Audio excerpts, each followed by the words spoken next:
Welcome to this new video. Today, I have put together a video that I originally filmed for my Patreon. That's patreon.com/ScottWaddell if you want to check out my other content there. But I made a video recently that I posted there that I thought, you know what? My YouTube audience might like to see this. It's a short, sweet video where I went to the Appleton Museum in Ocala, Florida, and I took pictures of and filmed a Bouguereau painting. That's William Bouguereau, Billy Boog. And it's one of my favorite paintings of all time, one of my favorite Bouguereau paintings, in fact. And I saw it 20 years ago, and it really inspired me. It's one of the big inspirations for me to pursue this kind of art making. So I went again just a month ago, 20 years later, and I saw it again in all of its glory. And I took some images, went home, opened it up in Photoshop, and did a little bit of an analysis of some of the things Bouguereau might be thinking about as he made his paintings. And these are things that directly influence decisions I try to make when I do my lowly attempt at a Bouguereau-esque painting. So this might be of use to some of you. I thought it was interesting. Some of the feedback I got was that people found it helpful, so I thought I would put it on YouTube for better or for worse. Now, because it was made for Patreon, the format's a little bit different. You don't get to see my face throughout. That might be a benefit. Some of you might like this video already, knowing that this will disappear in just a few moments. But nevertheless, the information, the content is there, so I hope you like it. But before I get into the video, I have a few announcements. Number one, I have a workshop coming up in 2024. I have a couple, but the first one is in March, and it will be March 18th. You want to know where it's at? Edinburgh, Scotland, at the Edinburgh Atelier of Fine Art. That's right, I'm going to Scotland. Scott's going to Scotland. So you guys should come, you should join me. We'll do some painting together. It's a 6-day workshop. Again, that's March 18th, 2024. And for those of you that want to just do traditional portrait painting, talk about natural flesh tones, mixing, all the things, you can take this workshop. We'll have 2 live models. You can do all of that with me.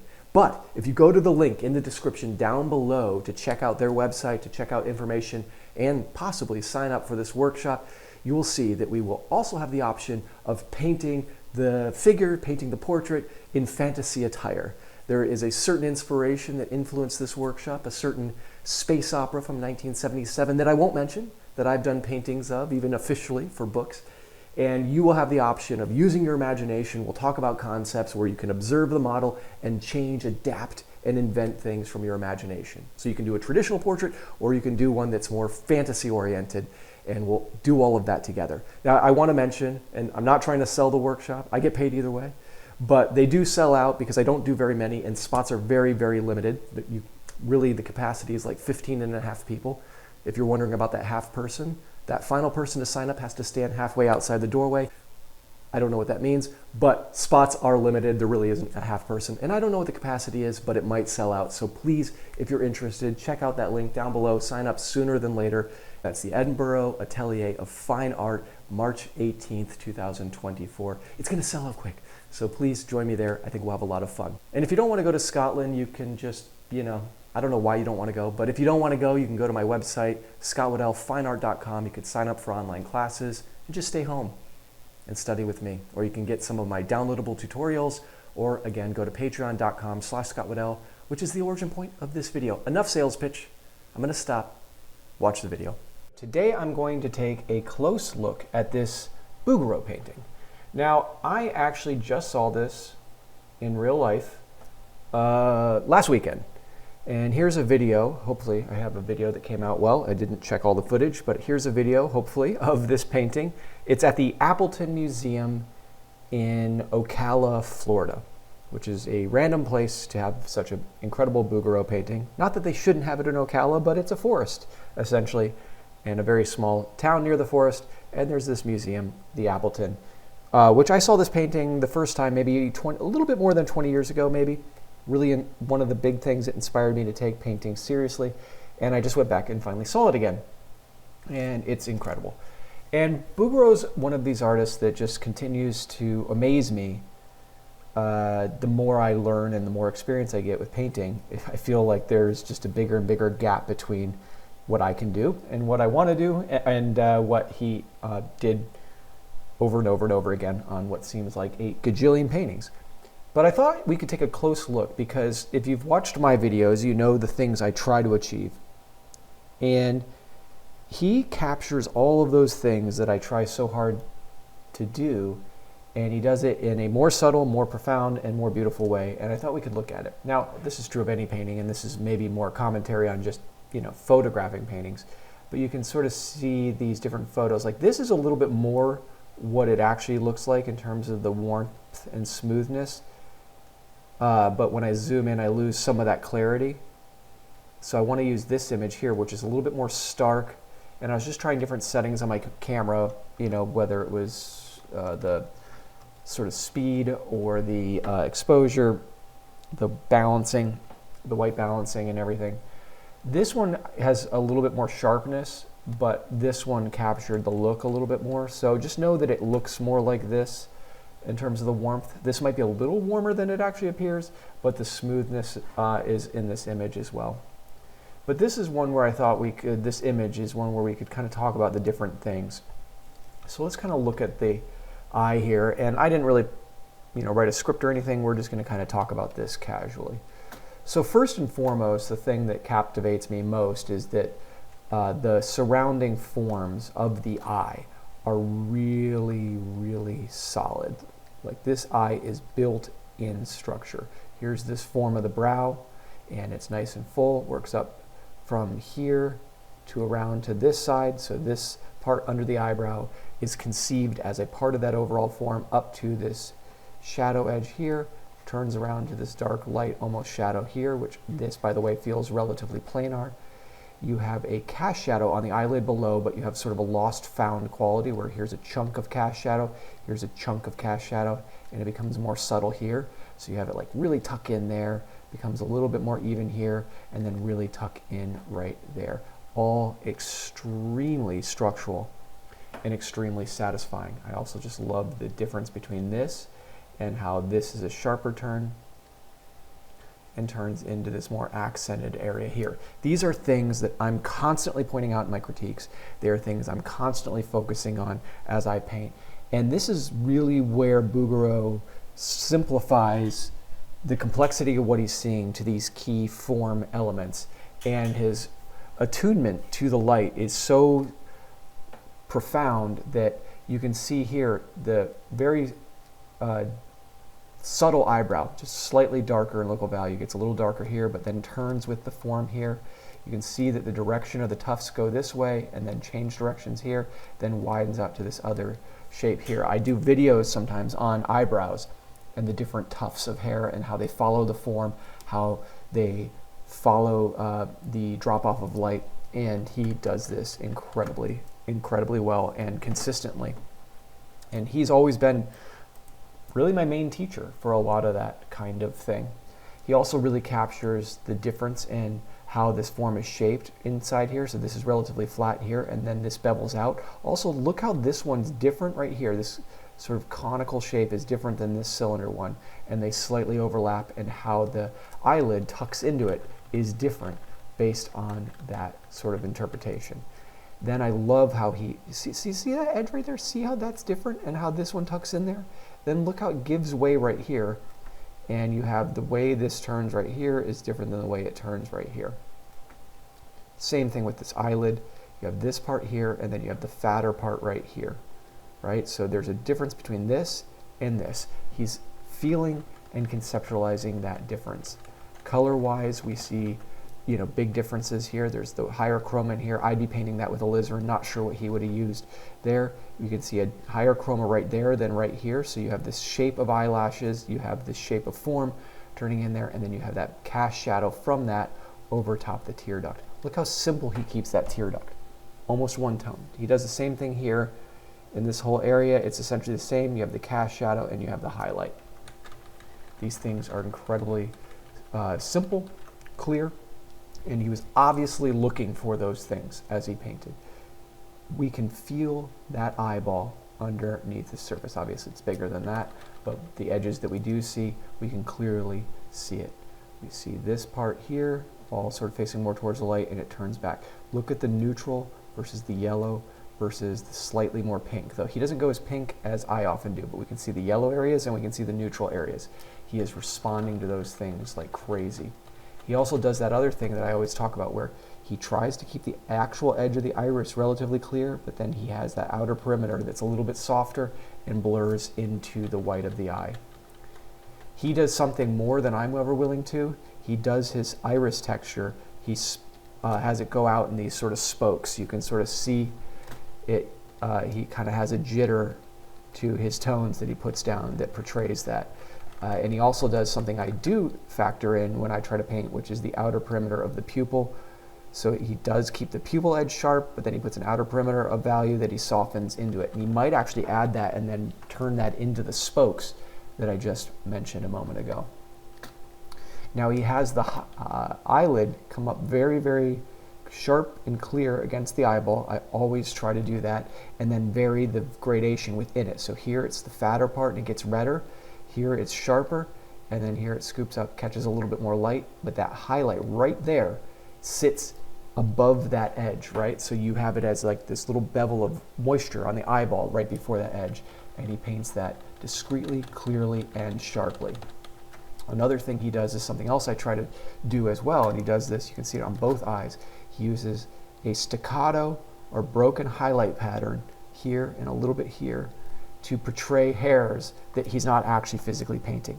The most he paints lower eyelash hair is right here, there, thin line right there, and what can maybe be looked at as a cluster of hair, right? When it comes to the upper eyelid, he has this denser piece of eyelash hair. This piece right here, it gets dark right here, it stays relatively sharp, he loses it right there, and then he has a tuft right there. Here we see the darkness behind, then we see this part catching light, we have a broken area right there, then we have a shape of eyelash right there. Incredibly subtle. It's very different than just highly detailed sort of photorealism, right? But it's meaningful. You see even this tone underneath on this lower eyelid that's more red because of the transmitting light coming through. He even has a little jitter right there on it. Let's see if he has it over here. A little jitter right there. Probably harder for me to make that argument on that side, but that also implies maybe there's a hair follicle right here. And you get the feeling of natural flesh. You get the feeling of eyelashes without that being there. Now look how he specifically paints this form. He turns right here. There's an area right there where it turns. And then right here, he stops that form, and then he has the transitional area out of it. Then it gets a little convex again, and then it comes up to that edge. Very clear sequence of things happening up to edges that are relatively clear, but he always does the intermediate part out of it. Look how it joins right here. Look how it gets more yellow.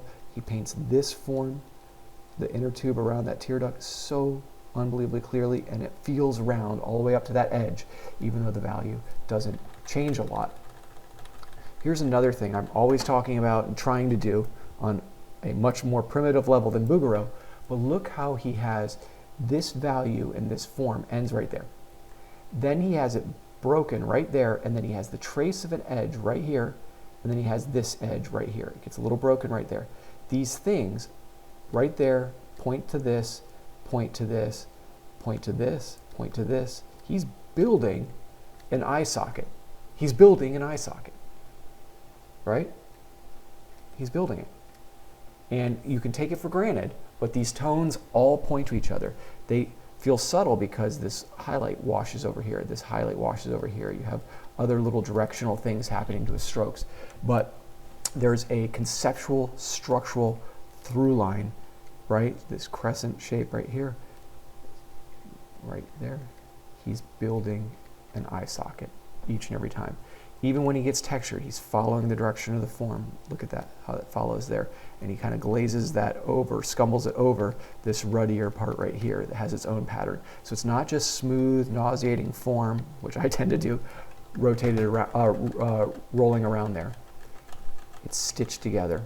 Now look at this interplay here. You get this neutral right here, you get this pink, you get this yellow, and you get this more neutral highlight on top of that. This is the real color structure that I often talk about. You get the yellow, you get the pink, you get the neutral, and it's repeated over and over again. Look at these little things. Look at the little directional changes. He follows the cheek here, he follows the ruddiness, he follows the cheek, he follows the ruddiness. 1, 2, 1, 2. Interesting pattern. Those are actually just cracks right there in the painting. Look at how this is conveyed. Look at how the philtrum is conveyed. He's actually pretty sharp right there, but he's following across the form there. Look how he'll have a moment of a hard edge there, but then an intermediate tone right there. So there, it's more subtle. We see that intermediate tone right there. Look at that edge quality right there. Look how specific that is, and yet it's this that's soft. So I'm always trying to look for that sometimes in things that ostensibly seem soft, just they seem soft. The edge, some edges are actually still quite sharp in there, and then the area just above it might be what's softly blended into the rest of the form. Sharp, clear, this is what's soft right here. You can pick out the shadow shape and those tones always clearly. Sharper here, blended up this way, lost, the highlight right there, comes back into play here. So it's a game of sort of seeing how things unify together and then breaking them up, but having that sort of structure sort of underpinning it all the way throughout. Here, for example, look at this. He has this, and then he has this, so that this and this, like they don't meet exactly, and they don't connect, but there's this feeling of it squashing into the trapezius back there. Look at how he controls his penumbra. He has it sharper here, and then it gets softer here the further this gets away from the casting form. Look how he has this little dimple of shadow right here, separate from that, with this little space between, gives it that texture. Everything you can kind of feel like is kind of going with these angles, right? Like little angle changes, like the strokes are sort of warping to the surface. Look at the structure here of the clavicular end of the sternocleidomastoid coming down here. You have this clear part here and then this part here. Everything tracks anatomically perfect.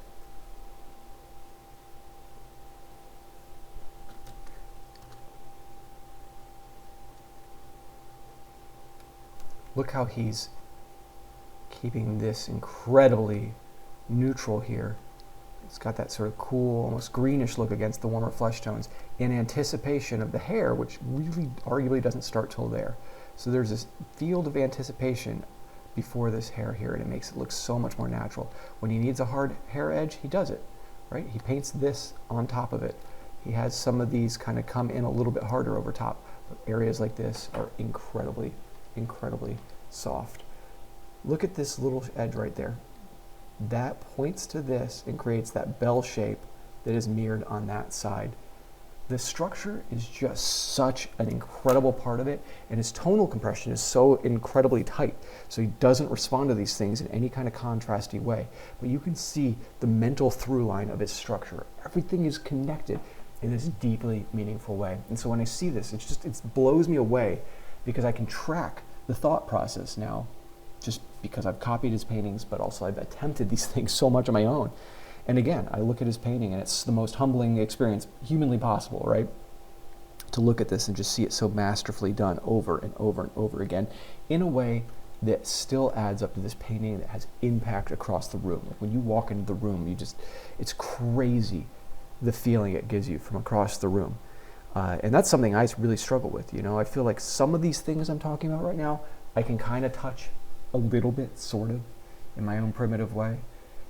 And I have moments of it, but not to the degree he does, and they don't add up and hold up against the room. Now, I'm okay with how my work looks, you know, and I try, and I certainly feel like I'm competent enough to teach, or I wouldn't do it, because I feel like I have some ideas over, you know, many years of doing this. But I just need to look at this painting. I just need to track what he's doing.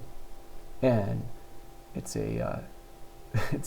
has a dual purpose. It's incredibly inspiring, puts a lot of fuel in my tank, but it's also very humbling. And, well, gosh, you just can't have an ego if you're sharing the world with Bouguereau paintings. So anyway, I hope that was kind of insightful. I know it's kind of a short episode, but I thought that it was kind of interesting to look at this painting again after so many years and after the experience I've had in those years, and to sort of see and marvel at these things that just nail what it is I try to do and I try to teach. And I thought it'd be really cool for all of you to see some of those things with me. So maybe I'll do episodes like this again. I've been going to a lot of museums a lot more, and so maybe more things like this will emerge, from other artists as well, and from other subject matters than just portrait. So hope this was useful, and I'll see you in the next video. Thanks. Bye.